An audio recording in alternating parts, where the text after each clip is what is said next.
안녕하세요. 반갑습니다. 저는 반갑습니다. 저는 더불어랑 노인복지관이라고 강산구에 있습니다. 더불어랑 노인복지관 관장으로 일하고 있고요. 오늘 제 강의 주제가 평생교육 공공성이 왜 필요한가, 왜 공공성이 필요한가에 대한 내용입니다. 그래서 그 내용을 중심으로 제가 그동안 가졌던 생각들을 여러분들과 함께 나누고자 하는데요. 여러분들이 생각하고 있는 평생교육과 또 공공성에 대한 부분들이 있을 거라는 생각이 들어요. 그런데 제 생각은 또 이러이러한 생각들이 있으니까 또 그런 생각들과 여러분들의 생각들을 좀 오버를 해서 알고 있었다면 좀 더 확실하게 알고, 또 모르고 있었다면 또 그런 부분에 대해서 아는 계기가 되었으면 합니다. 평생교육은 요람에서 무덤까지와 관련된 내용이 주요 핵심 주제로 등장을 하잖아요. 평생교육에 있어서 공공성이 왜 필요한가에 대한 여러분들이 생각을 한번 들어보고 싶어요. 평생교육하면 어떤 단어가 떠오른가요? 배움. 너무 감사해요. 차숙경 선생님. 또 다른 분은? 즐거움. 고맙습니다. 다른 분들도 뭐 다들 같은 생각일 거예요. 제가 평생교육 하면 생각나는 게 이제 배움, 또 요람에서 무덤까지, 그 다음에 생즉학, 사는 것은 곧 배우는 것이다. 그리고 학교 교육 이외에 정말 가정에서의 교육과 또 상호 교육과 또 사람들, 친구들과의 대화하는 과정에서의 배움들, 이런 모든 것들을 포함한 우리가 살아있는 그 순간순간 뭔가를 알게 되고 또 뭐에 대해서 알려주는 그 모든 과정이 평생교육이다. 그렇게 생각이 좀 들어요.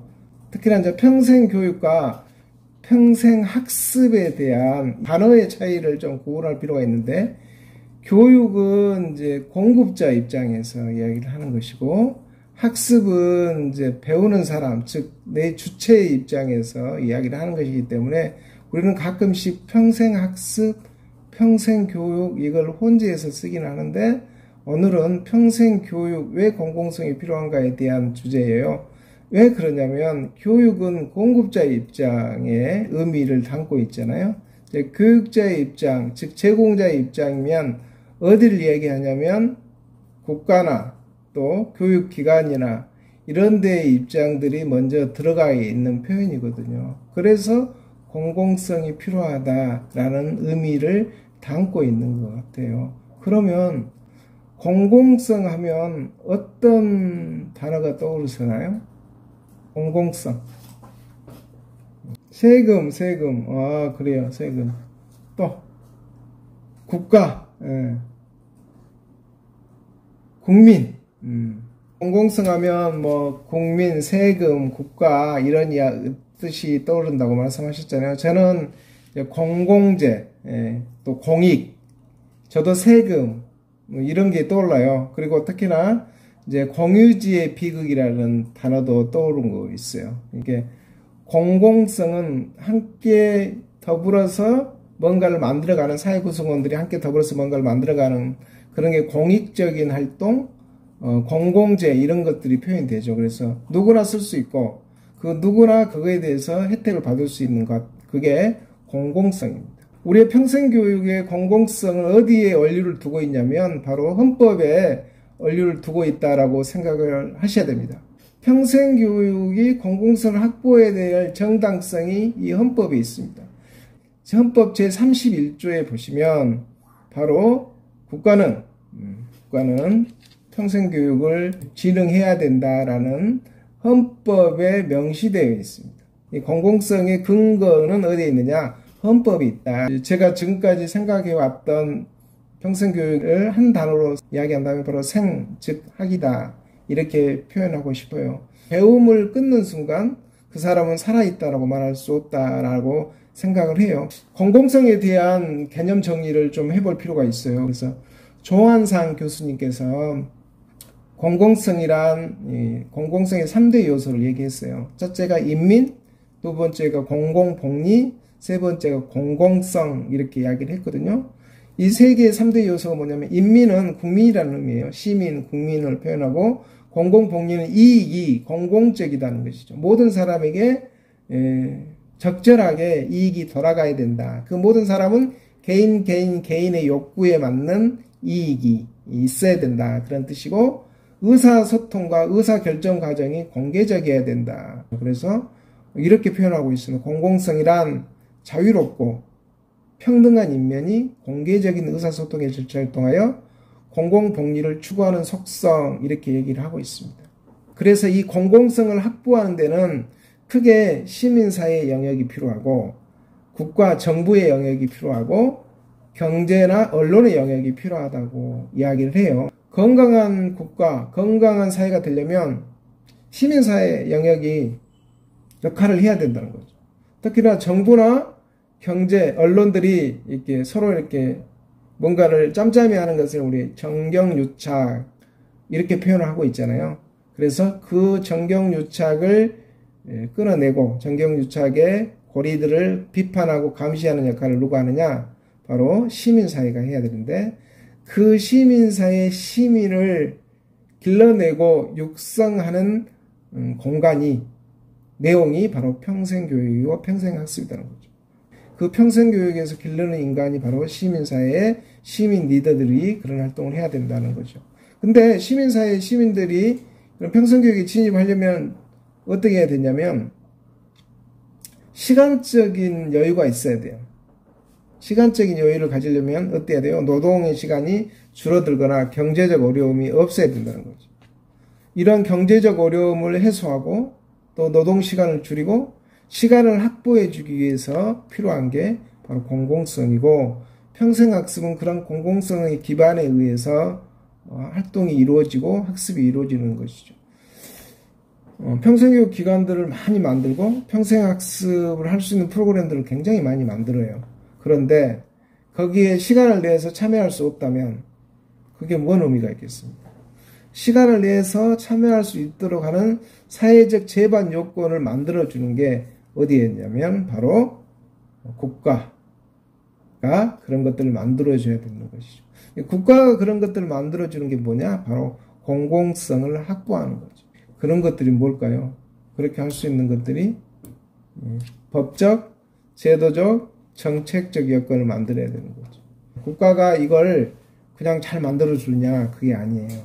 그래서 바로 평생학습관이라든가 평생교육에 참여하고 있는 이해관계자인 여러분들이 이와 관련된 내용들을 끊임없이 요구하고, 그런 정책들을 서로 협의하고 토론해서 그런 것들을 언론이나 또는 중앙정부에 또는 의회에 이렇게 정책 제안을 하셔야 되는 거죠.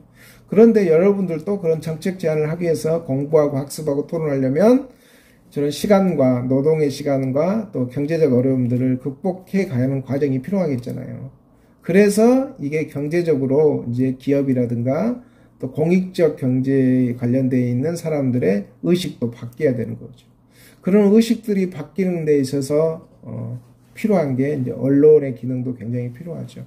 언론이 제대로 된 사회적 이슈를 캐치해서 그와 관련된 내용들을 이야기해주고 또 사회적 분위기를 환기시키는, 그래서 평생학습의 공공성을 확보하려면 시민사회, 즉 인민, 국민들이 사회적 참여율이 높아야 되고, 그 사회적 참여율을 높이기 위해서 국가는 참여할 수 있는 기반을 만들어줘야 되고, 그러한 분위기와 기반들을 만들기 위해서 언론이 역할을 해줘야 된다는 것이죠. 그래서 이 공공성을 확보하는 데는 시민사회, 국가, 언론, 경제가 서로 함께 협업하지 않으면 이루어지기 어렵다는 것들을 꼭 기억하시면 좋겠습니다. 다시 한번, 공공성은 자유롭고 평등한 사람이, 국민이 공개적인 의사소통의 절차를 통하여 공공복리를 추구하는 속성이 공공성이다. 이 내용에서 자유, 평등, 국민, 공개, 의사소통, 절차, 복리, 이렇게 단어가 다 포함되어 있어요. 이 단어를 잘 해석해 보면 공공성을 확보하는데 충분하게 의미가 있지 않을까 싶습니다. 공동체가 잘 유지되기 위해서 그 공동체에 구성되어 있는 각각 개인들이 상호 배려하고 공동체 이슈나 목표에 잘 부합해서 활동을 해야 되지만, 그렇게 하기 위해서 개인의 자유나 개인의 욕구들을 묵살하거나 또 소수의 의견들을 제어하거나 이래서는 안 된다는 거죠.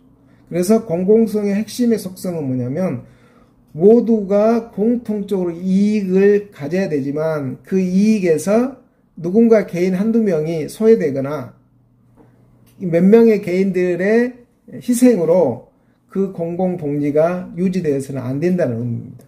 그 순간, 어느 순간에 뭔가 영감이 탁 떠올라요. 부싯돌이 탁 켜지면 거기에서 역사를 바꾸는 한 편의 드라마가 만들어지기도 하는 거죠. 그래서 평생학습은 매 순간에 이루어지는 모든 것들이 평생학습이다라는 이 개념을 정리하실 필요가 있는데, 그 각각의 개인들이 그러한 역할을 할 수 있도록 늘 자유가 보장되어야 됩니다. 그 자유의 핵심이 뭐냐면 자기 결정권이에요. 자기가 자기 스스로의 삶에 결정할 수 있어야 된다는 거죠. 그래서 평생학습에서 하나의 또 중요한 주제가 자기 결정권입니다. 내가 학습을 하고 내가 뭔가에 대해서 결정할 수 있는 권한들을 만들어줄 수 있는 힘을 길러주는 게 바로 평생학습의 핵심이다라고 저는 또 생각을 합니다. 평생학습의 세 영역이 있어요. 평생학습은 어떤 영역이 있나요? 라고 물어보면 예를 들면 사회교육, 학교교육, 직업교육 이렇게 영역을 나눌 수도 있어요. 그렇죠? 근데 저는 공간, 사람, 내용 이렇게 나눠보고 싶어요. 공간으로 보면 우리가 평생학습 공간은 사방천지가 평생학습 공간이다. 저는 그렇게 이야기를 합니다. 그래서 저희 복지관도 지금 운남동에 복지관 큰 건물이 하나가 있는데 이곳이 아니고 100개의 마을 복지관을 좀 만들어 봤으면 좋겠다. 이런 이야기를 해요. 그래서 이제 복지관이 마을로 들어가서 마을에 스터디 카페, 모정, 벤치 이런 공간, 그 다음에 어느 한 동장집, 경로당, 학원 이런 공간, 모든 공간들이 평생학습의 공간으로서 역할을 할 수 있도록 우리가 촉구하고 그 공간을 활용하는 사람들이 있게 만들고 그 공간의 주인들을 만나서 평생학습 공간으로 이용되고 활용되었으면 좋겠다라는 고민을 해봅니다. 관공서나 시민단체나 문화센터나 복지관이나 학교나 기업체나 이런 데에 다 공간이 있거든요. 그리고 이 건물 안의 공간 말고 우리 공원 같은 데는 모정이 잘 지어진 곳이 있거든요. 그리고 또 공원 안에는 벤치가 있고 카페도 오전에는 사람들이 많이 이용하지 않잖아요. 그럴 때 2시간만 그 공간이 평생학습 공간으로 좀 활용할 수 있으면 좋겠다. 그래서 우리가 갖고 있는 모든 공간들, 자연공간, 그다음 건물 공간들이 평생학습의 공간이다. 그리고 거기에서 어떤 게 내용이 욕구에 맞는 욕구를 갖고 있는 사람들끼리 3, 4, 5 모이는 거죠. 지금은 코로나 시대에 핵심적으로 우리에게 요구되어지는 학습의 형태는 소규모, 다횟수, 많은 횟수를 소규모로 하는 것이 사회적으로 요청되고 있고 그렇게 갈 수밖에 없어요. 자, 그러면 소규모로 이루어지는 장점이 뭐가 있냐면 바로 욕구, 즉 각각 개인의 욕구에 충실할 수가 있다는 거죠. 그동안은 코로나 이전에는 양으로 몇 명 했어요. 그 교육 프로그램에 몇 명이 참여했나요가 기준이었어요. 그러면 그 기준을 그렇게 잡으면 뭐가 빠지냐면 그 사람들이 그 프로그램에 참여해서 자기가 원하는 욕구를 실현했는지, 그리고 자기가 정말 배우고 싶은 것들을 잘 배웠는지, 그리고 다음에 또 기대를 하는지에 대해서 전혀 체크하지 않아요. 왜냐하면 체크할 수가 없어요. 오시면 100명이 어느 강좌에 들어와서 강의를 들어요. 그러면은 담당자인 내가 그 사람들 인터뷰를 다 할 수도 없는 거고, 설문지를 돌리면 설문지가 사실은 다 편향돼요. 어떻게 편향되냐면, 야, 고생했는데, 그리고 교육을 설계하고 함께하는 사람들 고생했는데 점수를 잘 주게 되는 거죠. 그런데 코로나가 마치 이와 관련된 세상의 패러다임을 바꿨어요. 어떻게 바꿨냐면 소규모로. 자, 소규모로 모이려면 공간이 많이 확보가 돼야 되는 거잖아요. 그 공간을 많이 확보하려면 이제 정형화된 평생학습 공간에서만이 평생학습이 이루어지면 안 돼요. 안 될 수밖에 없어요. 그리고요, 작은 사람들이 모이니까 횟수를 많이 해야 되잖아요. 예를 들면 예전에는 한 번에 50명 했다면 이번에는 5명씩 하면 10번을 해야 된단 말이에요. 그럼 시간과 공간이 훨씬 더 늘어나게 되는 거죠. 앞으로는요, 평생교육은 이렇게 돼야 될 겁니다. 그래서 더 간다면 1대1이 되는 거죠. 그래서 한 사람의 욕구에 충분하게, 충실하게 진행을 하는 것이 필요하다. 그리고 이제 사람으로 보면 유아에서부터 노인까지 이게 전체 전 연령대의 생애 주기에 맞춰서 교육이 이루어져야 된다. 평생학습의 가장 기본은 자원봉사라고 생각해요. 첫 번째 사진은 청소년 자원봉사 기획단 활동이에요. 청소년들이 학교에서 배우지 못한 활동들을 봉사활동을 통해서 배우는데요. 여기에서 토론하는 기술도 배우고요. 친구의 이야기를 경청하는 법도 배우고요. 친구와 대화를 해서 뭔가 목표를 만들어가는 그 토론의 과정도 배우고요. 기획을 해서 이걸 실행하는 그동안은 기획은 이렇게 하는 거야. 계획은 이렇게 세우는 거야. 그리고 활동은 이렇게 하는 거야. 라고 그냥 이야기만 듣고 말로만 들었는데 본인 스스로들이 이걸 기획하고 기획하는 과정에서 친구들의 의견을 나누고 하나의 목표로 가기 위한 방법들을 만들어서 직접 실천을 하잖아요. 실천 활동에서 배우는 게 얼마나 많냐면 내가 계획하지 못했던 부분들이 실천하는 과정에서 몸으로 느끼고 몸으로 체험을 하는 거죠. 그리고 끝나고 또 평가하는 시간을 갖죠.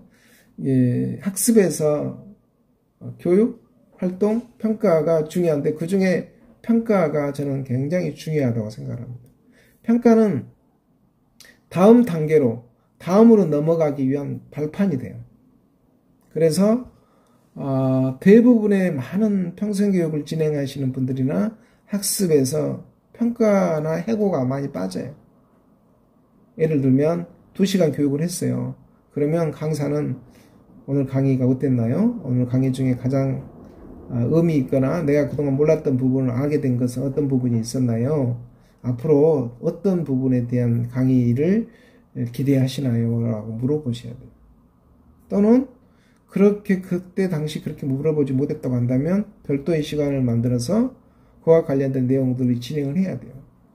다음 차시의 수업을 안 해도 좋아요. 근데 그 본 차시, 본 활동의 평가가 없으면 활동에 한 매듭이 지어지지가 않아요. 그래서 저는 청소년 봉사활동의 평생학습 프로그램의 청소년에게는 굉장히 중요하다라고 이야기를 합니다. 우리 평생학습에서 핵심은 강사를 모셔와서 강의를 하는 것도 필요하지만 오늘 여기 줌에 참여하신 여러분들이 서로 평생학습의 공공성에 대해서 자기 의견을 나누는 게 훨씬 더 의미 있을 수도 있겠다는 생각을 가져봐요. 그래서 평생학습은 상호학습이 매우 중요하고 또래학습이 매우 중요하다. 그래서 평생학습에 나아가야 될 방향이 뭐냐면 평생학습을 배웠던 사람들이 상호간의 학습을 할 수 있는 그런 기회를 제공하는 게 좀 필요하겠다라는 생각을 갖습니다.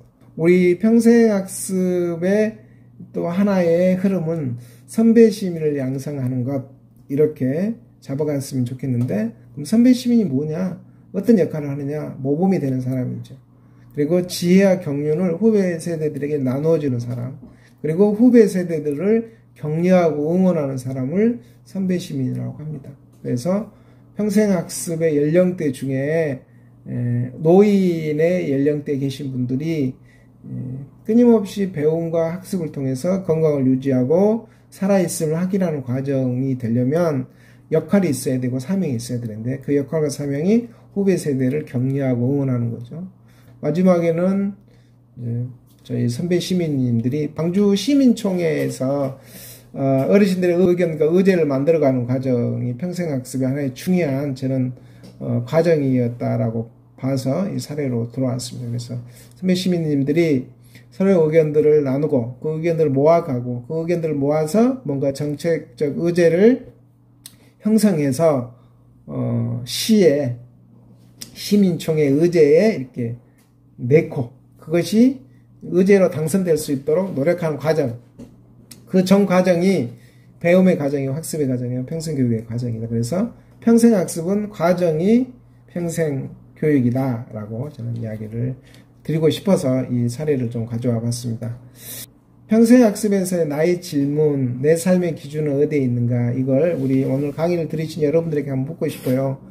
평생학습 사회에서 나는 내 삶의 기준은 어디에 있나, 거기에 대해서 여러분들이 한번 고민해 보시고 그 고민을 5분 후에 한번 한 5분 정도 이야기해 보는 시간을 가졌으면 좋겠는데, 내 삶이 즐겁고 행복한 기준은 어디에 있고, 내 삶의 성장을 위한 활동의 기준은 어디에 있고, 나는 공동체에 어떤 기여를 하는가에 대한 기준은 어디에 있는지에 대해서 한번 5분 정도 쉬었다가 다시 진행을 하도록 하겠습니다.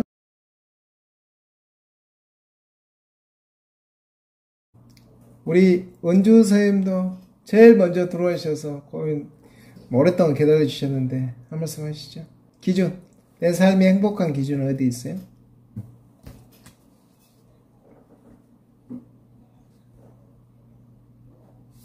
정치가. 네.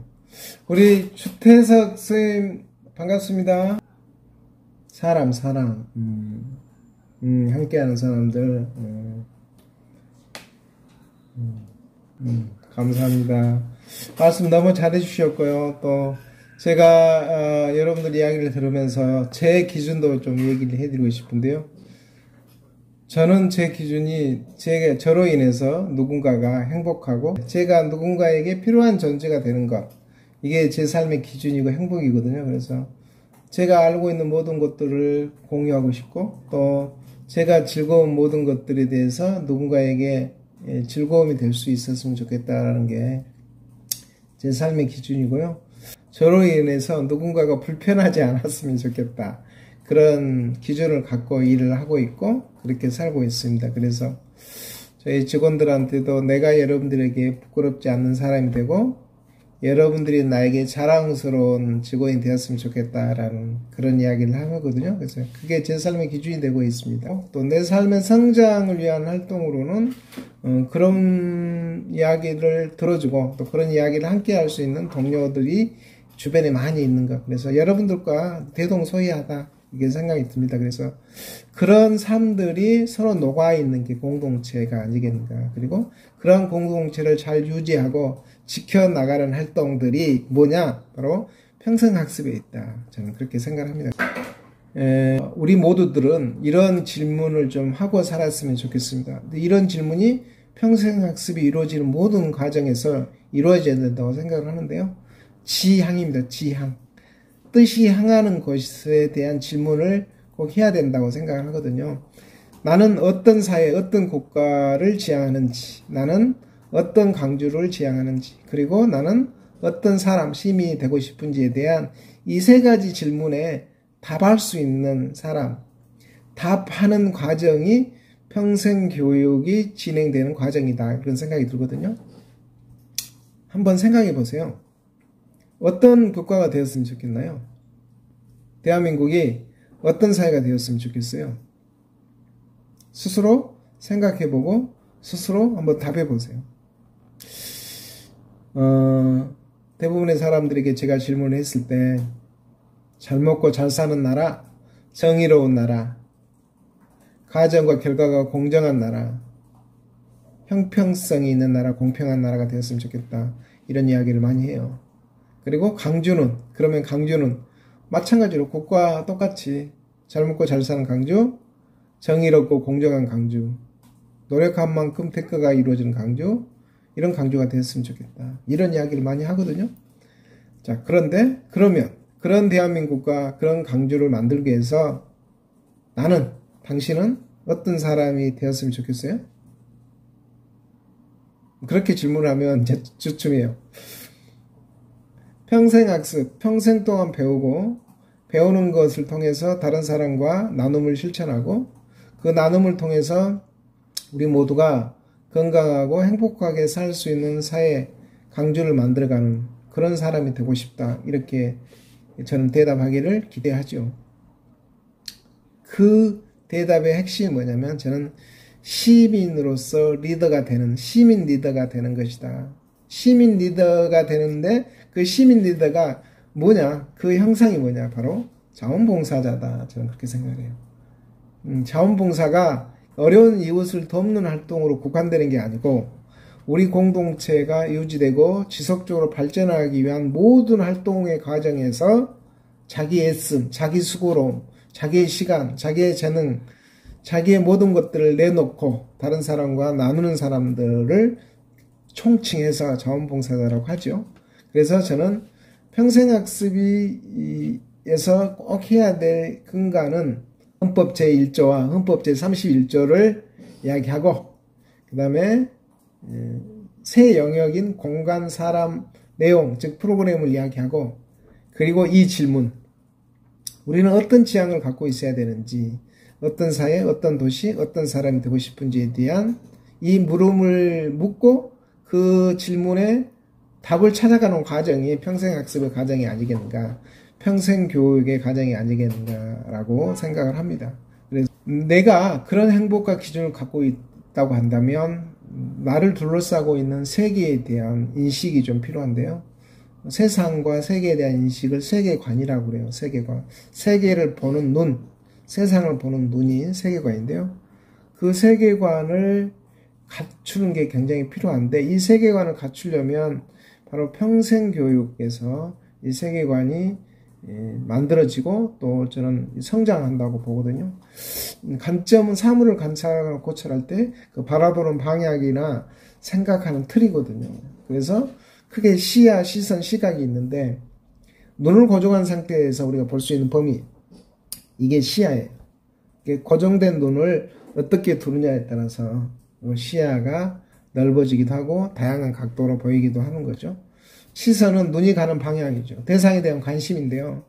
우리가 세상을 볼 때, 세계를 볼 때 어떤 사람을 기준으로 세상을 볼 것인지 예를 들면 내가 어려운 사람, 사회적 약자의 눈으로 세상을 볼 것인지 내가 노인의 눈으로 세상을 볼 것인지 내가 아니면 중산층 이상, 권력, 그 다음에 부를 갖고 있는 사람의 눈으로 세상을 볼 것이냐에 따라서 좀 상황이 바뀌죠. 만화의 송곳이라는 그런 웹툰 드라마가 있었는데요. 거기에 보면 서 있는 위치가 다르면 보이는 풍경이 달라진다 그런 얘기가 있어요. 그래서 우리가 어떤 시선으로 세상을 보느냐에 따라서 내 관심 방향도 달라지고 내 행동도 달라진다고 그래요. 그리고 사물에는 다양한 각도가 있잖아요. 위에서 보고 아래에서 보고 옆에서 보고 위아래 옆에 좌우에서 보는 각도에 따라서 또 다 바뀌잖아요. 그래서 세상을 보는 눈을 다양하게 좀 갖추고 있을 필요가 있다. 다양한 경험들이 필요하고 다양한 각도에서 보려고 하는 힘이 필요하고 누구의 입장에서 누구의 시선에서 세상을 볼 것인가에 대한 끊임없는 자기 질문, 자기 캐물음이 필요하다는 것이죠. 이제 근데 이건 어디에서 학습을 해요? 어디에서 공부를 하나요? 이거 바로 평생교육 학습에서 해야 되겠잖아요. 그죠? 여러분들이 이걸 해 주셔야 돼요.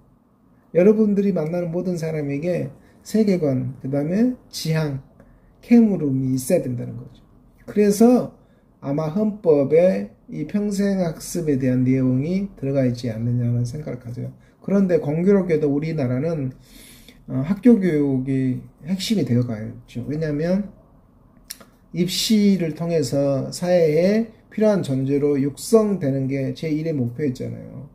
그러니까 학교에서는 이런 교육을 시킬 수 있는 여유가 없는 거예요. 그런데 그러면 평생교육에서 이런 것들을 교육을 시켜야 되는데 평생교육도 제가 보면 프로그램을 막 어떻게 다양하게 하고 어떻게 할 것인지에 대한 활동에만 중점을 두고 있지 인식을 어떻게 가질까, 세계를 어떻게 볼까, 우리나라 삶의 근간, 우리의 삶의 근간이 되고 있는 법, 제도, 정책들이 어떻게 만들어지고 그게 어떻게 집행이 되는지에 대해서는 아무도 가르쳐주지 않아요. 그러니까 민주시민교육이 평생교육에 매우 중요한 테마로 한때 부각되었던 적이 있어요. 시민사회단체에서 평생교육의 핵심적 주제가 민주시민교육, 즉 민주시민은 무엇이고 민주시민은 어떤 삶을 사는 시민이 민주시민인지 이와 관련된 교육을 많이 했던 건데 아마 지금도 많이 하고 있긴 하지만 우리가 이제 어느 정도 툴을 만들 필요가 있다. 그래서 평생학습은 근간이 헌법에 있다. 두 번째 영역은 세 가지다. 공공성은 헌법에 있기 때문에 공공성을 지켜야 되지만 우리가 함께 모든 사람의 개인의 자유를 침해하지 않는 범위 내에서 공공복리와 공개적인 의사소통의 절차를 통해서 일을 진행해야 된다. 그리고 내가 갖고 있는 내 삶의 행복의 기준은 이건데 그 행복의 기준과 더불어서 함께 살아가는 공동체, 즉 세계를 보는 눈은 다양한 시야와 시선과 시각을 통해서 세계를 입체적으로 보고 활동을 해야 된다라고 이렇게 딱 정리를 하면 아마 저는 우리 평생학습의 공공성에 대한 오늘 수업이 여러분들한테 의미가 있지 않을까 하는 생각을 갖습니다. 몇 년 전에 시민들에게 물어봤어요. 당신은 어떤 마을에서 살고 싶으세요? 라고 물어봤더니 딱 가운데 평생학습 요건이 좋은 마을에서 살고 싶다 이런 의견을 얘기를 하시더라고요.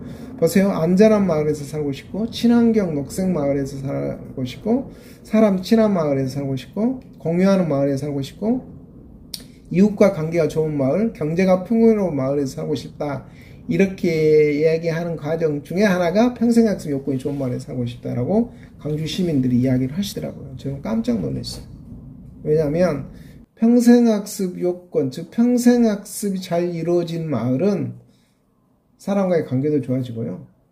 그러니까 서로 나눔이 정말 자연스럽게 이루어지기도 하고요. 사람과 관계가 좋아지면 안심하고 안전한 마을이 될 수 있습니다. 뭔가 문제가 발생했을 때 전혀 누군가가 관여하지도 않고 누군가가 뭔가에 대해서 관심을 가져주지 않는 마을이 가장 위험한 마을이죠. 그러나 뭔가 문제가 발생하거나 어르신들이 쓰러졌거나 또 아이가 어떤 위험에 노출되어 있을 때 누구라도 달려가서 케어할 수 있는 공간, 케어할 수 있는 마을이 된다고 한다면 그 마을은 안전한 마을이 되죠. 근데 그 마을이 안전한 마을이 되기 위한 기본 베이스가 뭐냐? 항상 매 순간 공부하고 학습하고 서로가 서로에게 관계를 맺어가는 그런 평생학습 요건이 좋은 마을. 그래서 제가 서두에 말했던 모든 공간이 평생학습의 공간이 돼야 된다. 그 얘기와 일맥상통합니다. 그래서 우리는 슈퍼 아저씨도 평생학습의 코디네이터, 퍼실리테이터가 돼야 되는 거죠. 그렇게 이야기를 우리 여기 오늘 참여하신 여러분들 이야기를 하고 다니셔야 돼요. 여러분들이 코디네이터고 디자이너고 지킴꾼이고 그렇게 말씀을 해주시면 본인 선배 시민이다. 시민, 리더 시민이다. 이런 표현을 써주세요.